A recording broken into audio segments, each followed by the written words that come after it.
Bentrovati Eventi del Territorio riparte dopo questo periodo di chiusure, di lockdown, di restrizioni.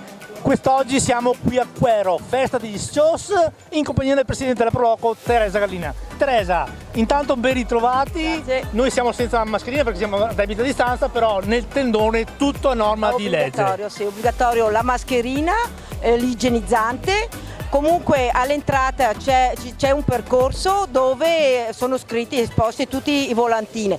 Al parcheggio le mamme dei parcheggi consegnano a ogni macchina un foglio con il regolamento completo. Perfetto, e torniamo invece alla festa delle SCIOS. Quanti SCIOS avete curato quest'anno? Beh, quest'anno ne abbiamo fatto circa metà degli altri anni del 2019, dato che nel 2020 non abbiamo fatto niente. Comunque speriamo di poter fare un long play e vendere tutto.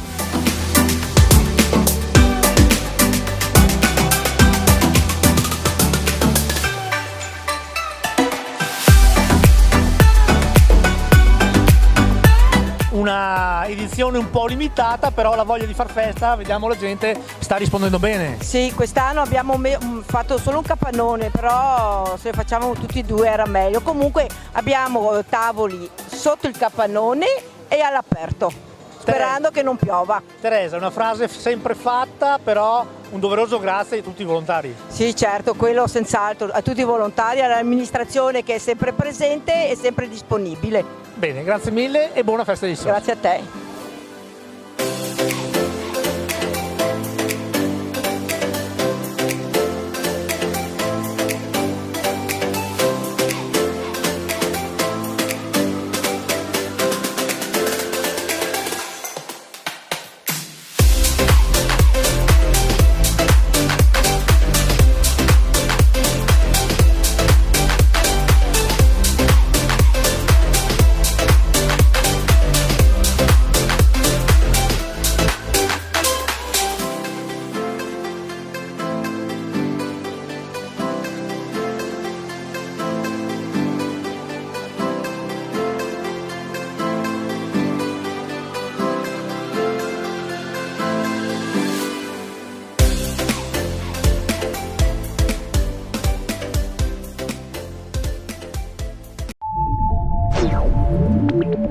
Yeah.